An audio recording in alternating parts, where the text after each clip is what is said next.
Hi, I'll begin my third speech to my batchmates as I'm boycotting their reunion at St. Stephen's this year.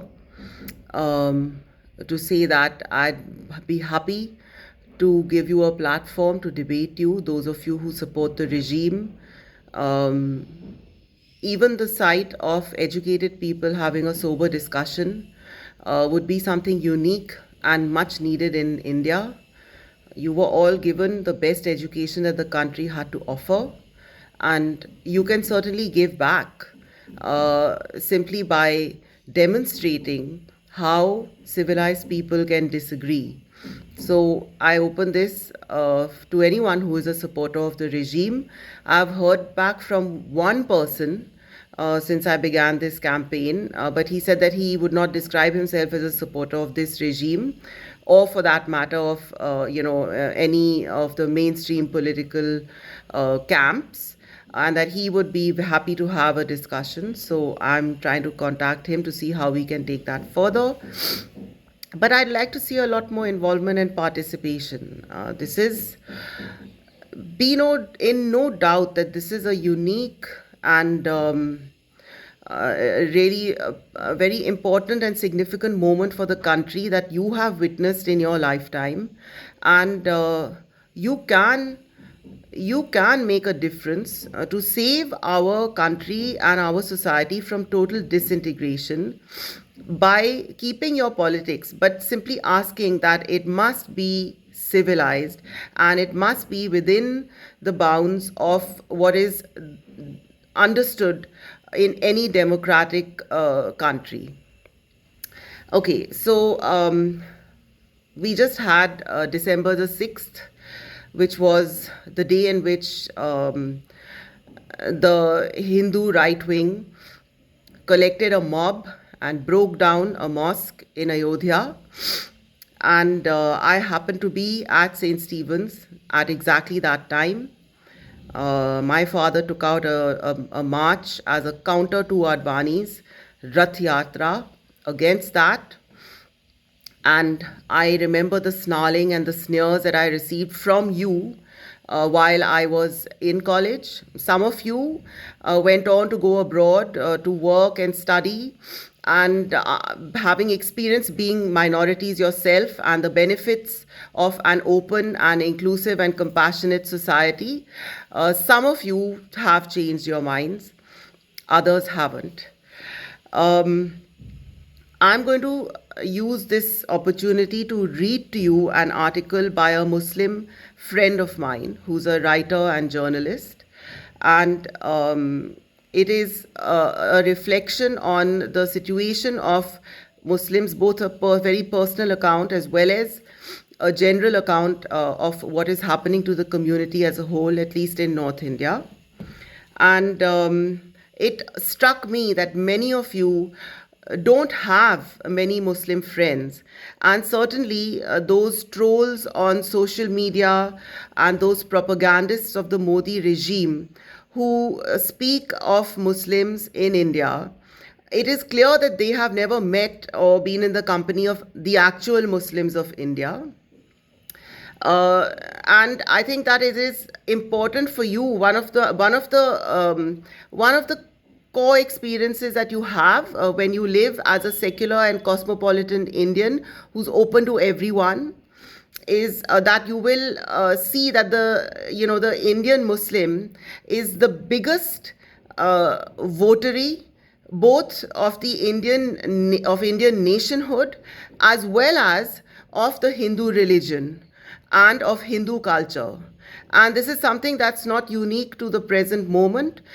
This has been the case ever since the dawn of Islam, when the earliest espousal of Islam was in the context of an already close interaction and knowledge of the traditions of the pre-Islamic traditions and faiths of India, through, especially in the southern peninsula, through the close trade that had been carried on between Arabia and the entire western coast of India, from Saurashtra from Gujarat down to Kanyakumari, and then up again on the east coast, right along the coast of Andhra. Um, the both the Delhi Sultanate as well as the Mughals were charmed and fascinated by Hinduism and Jainism and all the traditions of this land that they found here. Many of which they were already well familiar with, because there was familiarity already in the areas of Afghanistan and Arabia with these, and also in Persia. And the Sufis in particular, who have sort of been the face of Islam on the Indian subcontinent, they were extremely impressed and interested in Buddhism and Jainism, in their methods of meditation, their arguments about God. Did God have features? Was God featureless, nirgun or sagun? Is the universe and God, are they separate or are they combined? If you would bother to engage, you will find that this entire narrative that has been built up of an implacably and historically opposed religion in Islam and among people who have espoused it to Hinduism or to any other religion is simply not true. And it's certainly not true in India. If your house is open, then you will see how often the mothers of your Muslim friends know better than you what are the specific rituals that are carried on for a particular festival. What are the foods that are cooked during the Shaheen Bagh protest?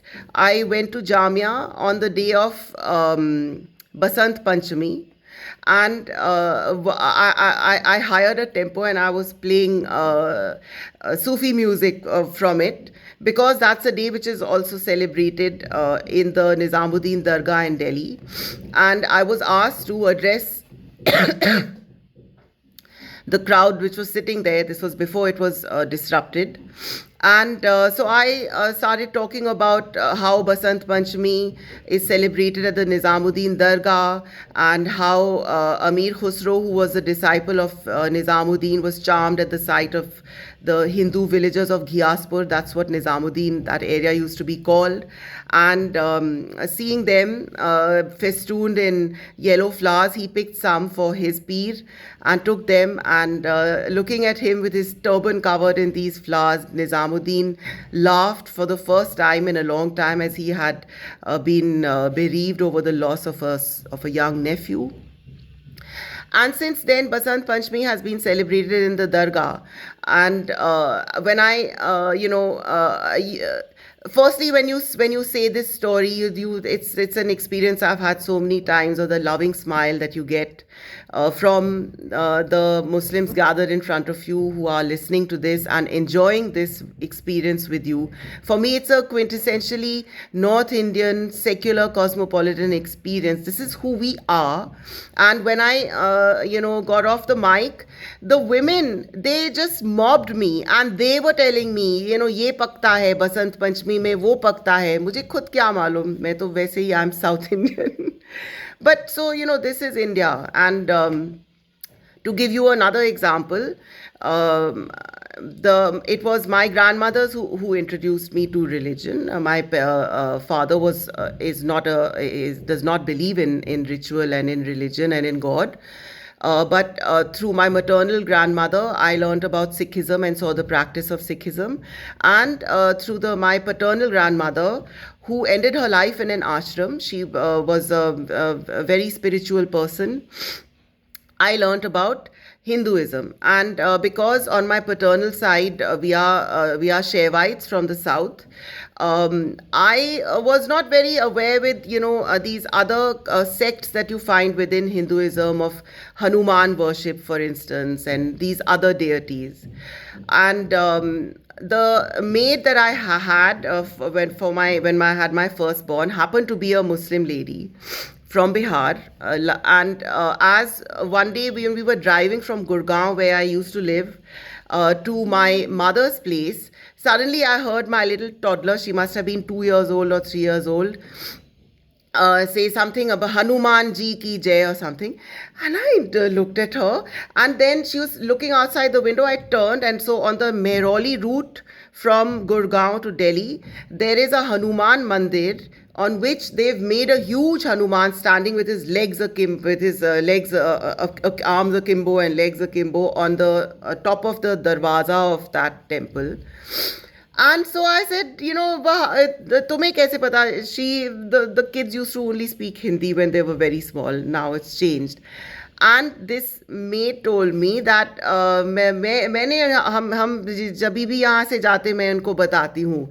So, that is it's a completely natural thing. She was not trying to prove something to me. It was natural for her to just talk about this as a North Indian Muslim. She was familiar with this, and there's a little Hindu girl that she's has in her care, and she was happy to tell her about Hanuman and teach her how to bow to him.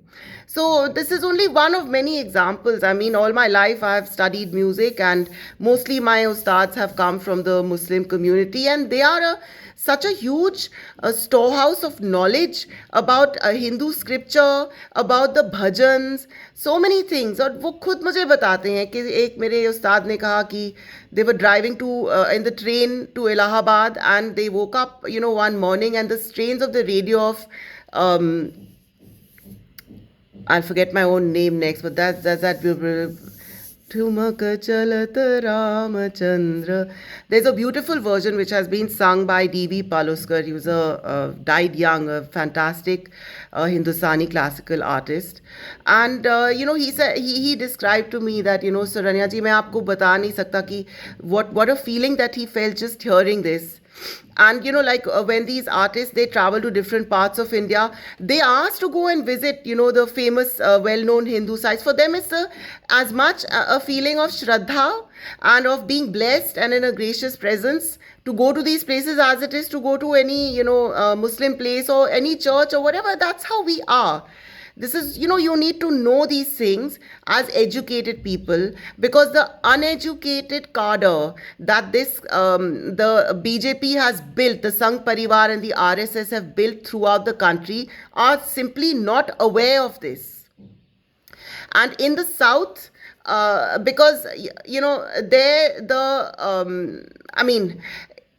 Muslims are a very small minority there, and the relationship has been different. But in the South, they don't know about this in the North. And so all these stories or this anger against, the Muslim community, it's being now taught in the South to people who don't even have any, experience of how the relation and how daily life actually is between Hindus and Muslims in the North. Anyway, with that preface, I'm going to read to you Asad Ashraf's wonderful essay. There is a specific kind of silence that descends upon a Muslim household when the world outside catches fire. It is not a peaceful silence, nor is it the quiet of contemplation. It is a heavy, suffocating stillness born of the collective instinct to become invisible. It is the silence of a held breath, a suspended heartbeat. I first heard that silence on 6 December 1992. I was 5 years old. We were living in Gaya, Bihar, a town where history lay thick in the dust. Buddha's enlightenment, Hindu piety, and Muslim heritage coexisted there in a chaotic, ancient harmony. At that time, my father was not yet the officer he would later become. He was a clerk at Vijaya Bank. He was a man of modest means and immense dignity, a man who believed in the ledger of life as much as the ledgers at his desk. He believed that if you worked hard, played by the rules, and educated your children, India would reward you. My world was small, secure, and delightfully mundane. The comforting hum of my mother, a homemaker, who anchored our lives with the rhythm of her cooking, the playful hierarchy of siblings with my brother a year and a half older, and my sister 4 years my senior, serving as my guides to the mysteries of childhood. I watched the adults, Their faces were illuminated by the blue light of the screen, etched with a horror I couldn't comprehend. I did not understand the word Kar Sevak. I did not understand Babri Masjid. I certainly did not understand the geography of Ayodhya. What I understood was fear. I saw it in my father's eyes. The man whom I associated with the steady reliability of starched shirts and the smell of ink looked suddenly diminished. He was no longer just a provider. He was a man keenly aware of his vulnerability. He paced the room, not saying a word, but his silence screamed. My mother held us, her grip tighter than usual, as if she could physically hold us back from a future that had suddenly darkened. Outside, the air in Gaya felt charged. Rumors flew faster than the wind. They are coming, someone whispered. Curfew, said another. At 5, I witnessed the dismantling of a structure I had never seen, but I also witnessed the dismantling of my father's certainty. I didn't know then that the falling domes were the opening notes of a dirge for the India my forefathers had envisioned. I only knew that something broke that day. A glass ceiling of safety shattered, and we were suddenly walking on the shards. That evening marked the beginning of a dismantling that would continue for the next 33 years, not just of a mosque, but of a dream. In the years immediately following the demolition, the dust didn't settle. It traveled. But initially, I was shielded. From 1994 to 2000, I attended Nazareth Academy in Gaya. It was a Christian missionary school, an institution that belonged to an older idea of India, syncretic, gentle, and insulated. In those early years, the debris of 1992 felt distant. The classrooms were filled with the children of doctors, engineers, and civil servants, and our identities were defined by our grades and our games, not our gods. The nuns who taught us moved with a grace that seemed to float above the communal muck that was rising in the country. However, looking back, there were instances where I felt at odds, moments where the outside world pierced the bubble. I vividly recall a drawing class. We were given free rein to sketch whatever we liked. As a child who had seen the architecture of my heritage, or simply the shapes I saw at home, I began to outline the dome of a mosque. My friend, a boy I shared tiffin and secrets with, leaned over. He didn't speak with malice, but with a strange, childish pragmatism. Don't draw a mosque, Asad, he whispered. Why? I asked, confused. Because they will eventually be broken anyway. What's the point? He went back to coloring his mountains. I sat there, pencil hovering over the paper, suddenly ashamed of my drawing. Even at that age, the message had filtered down to the children. Muslim symbols are temporary, they're meant to be dismantled. If Nazareth was a cracked sanctuary, Patna Central School was where the roof blew off. I studied there from 2000 to 2003. The environment was different. It was more urban and more aggressive. But the real shock came from events far beyond the school walls. First, September 11th, 2001. When the Twin Towers fell, the debris seemed to land in my classroom in Patna. Almost immediately, the atmosphere shifted. The Muslim was no longer just a domestic other, inherited from partition. He was now part of a global terror franchise. If there are any friends, any interested people watching this from America, from England, from Europe, you must understand that your war on terror from the events of September 11th did more to suck the oxygen out of for Muslims wherever they were a minority in my part of the world. And that's really unforgivable because, terrorism is not something that's restricted to any particular community. You in America in particular are regularly targets of terrorists who assassinate your presidents, who kill people that they don't, whose views that they don't agree with, who barge into classrooms and, even point their guns at small children, kindergarten children. So, what you did, the way in which you presented that, which was the outcome of your own mistakes and your CIA's horrible games, These are the consequences that ordinary, decent people have to face. Then came 2002 Gujarat. I was a teenager then, old enough to read the newspapers, old enough to understand the brutality of what was happening. The smoke from Gujarat drifted into our living rooms in Patna. We heard stories that chilled us to the bone. Stories of neighbors turning on neighbors, of police looking the other way. I fear I had felt as a 5-year-old returned, but this time it was compounded by a teenage realization. This could happen to us. We were middle class, educated, and integrated, but so were many in Gulbarga society. And I remember watching footage on the television and seeing plump housewives like me in their saris go up to the tops of their roofs and making fire bombs with bottles, and must have been kerosene bottles and a rag, and throwing it over. And I used to think, what happens to people that they become like this? And this is what I'm saying. People become animals when they are provoked. And there is no difference. And man or woman, it's all the same.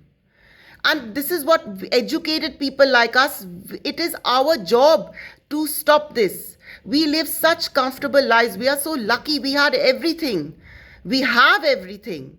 But now is our duty, when our country is and our society is in the verge of this kind of self-harm and disintegration, we must step in to steady the boat and to calm stuff. This is our duty, and this is why I have boycotted this. This is why I'm doing all I can to get your attention. Because you are not taking your understanding what your responsibility is. Even those among you, the Hindus, majority community, Hindus and Sikhs and Jains who are against what is happening. It is not enough for you to privately be against it. It is not enough for you to talk to your friends about how you're against it. You have to do more to stand up and to stop our society from going to where it's going.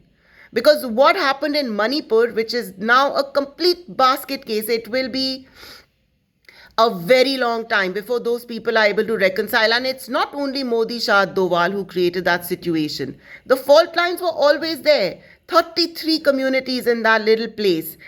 Newly converted, born again Hindus. Their king adopted Vaishnavism in the 18th century or something, and I think as a bulwark against Burma. And there are other historical factors that go into these things. But so what I'm saying is, you will not find a society that is homogeneous, even in a small place like Manipur. But it is up to us, the better educated, the better off, to stop things from descending into that kind of chaos, which only ends with naked women being paraded on the street. That's where it ends.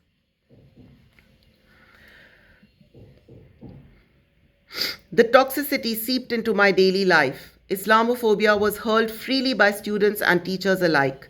I was no longer just a student. I was a suspect. I recall a moment in the playground, a minor disagreement over a game turned into a confrontation.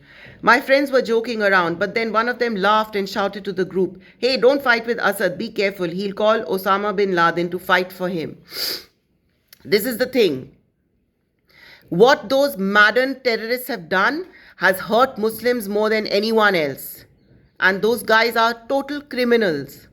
And for those of you who say that it is, Muslims have not been able to curb this terrorist element within them, you tell me, firstly, how is somebody sitting in Gaya supposed to control this mad person hiding in a cave in Taliban, Afghanistan?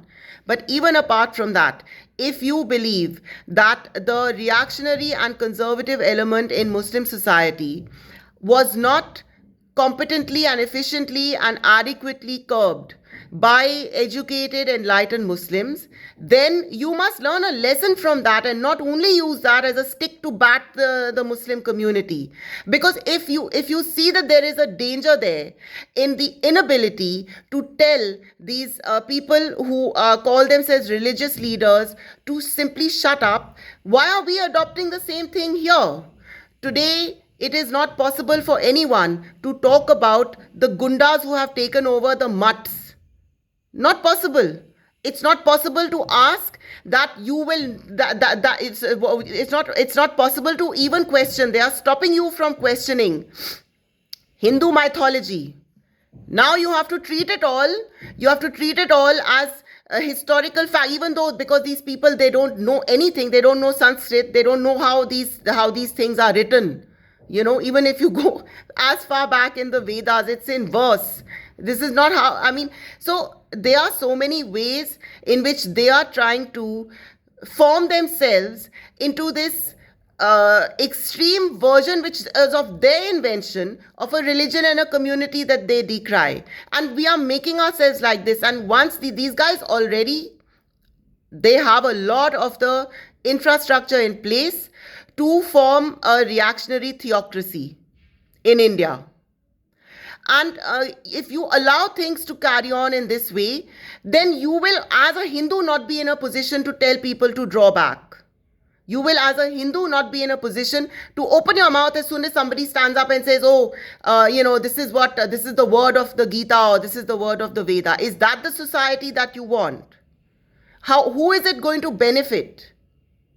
Because, especially you, Stephanians, none of you are really living here anymore. I don't think that is the kind of Vedic existence that you're craving. You want to be modern. You're giving your children a modern education.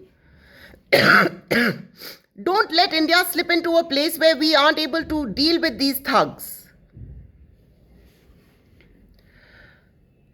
This has gone on for longer than I had intended, but so what I'm going to do is that I'm going to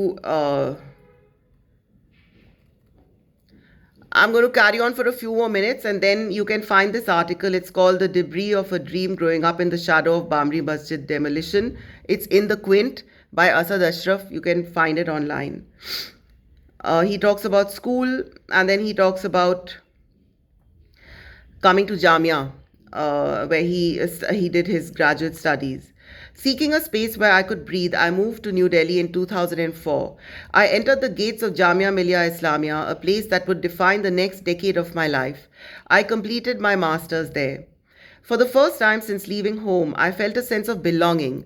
Jamia was a sanctuary. See, this is how this kind of divisive politics and the communalization of our society drives people into corners and drives them then to seek out places where they can at least in the have enclaves where they feel that they aren't vulnerable in the same way as they are out.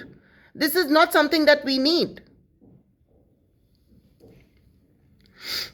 Here, I did not have to explain why I didn't eat pork. Why he should have to explain why he doesn't eat pork when Hindus are going around always asking people what they are eating and killing them for it.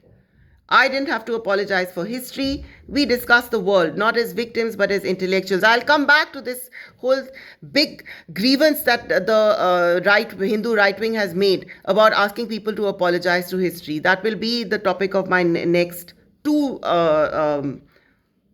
speeches to you here.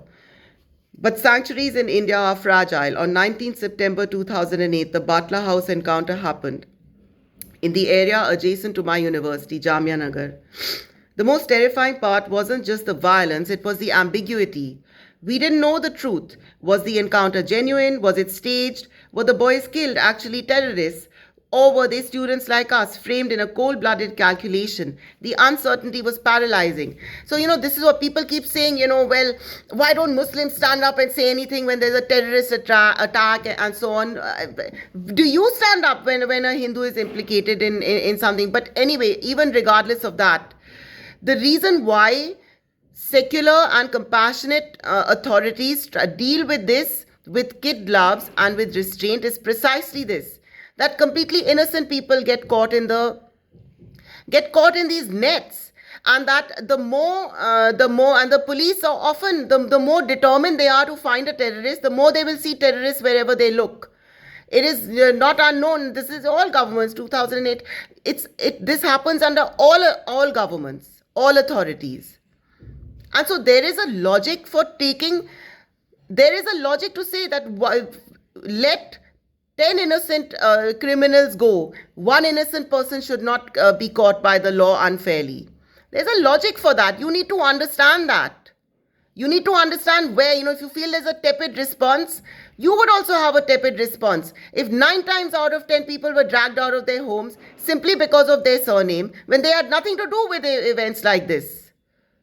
That's why even secular Hindus like me have a tepid response. We'll wait and see. And in any case, these things are supposed to be conducted according to certain norms and restraints, which the police always violates.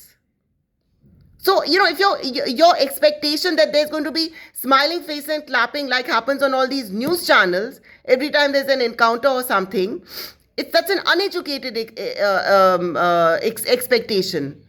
One that's pretending not to understand all the background and context for these kind of things. I saw friends, brilliant and soft-spoken students, shave their beards in fear. Parents called from small towns begging their sons to come home. The secular UPA government offered little comfort. UPA. Their response was confused and hesitant. It was a lesson in the cowardice of the political center. This is the predicament. And it becomes all the more sharper when you have a communal government in place. You, as educated people, you must understand this. I mean, surely living in America, you've experienced this. How many times have we read about some poor guy in a turban being shot because he's mistaken for being a Taliban or whatever it is, their latest hate figure?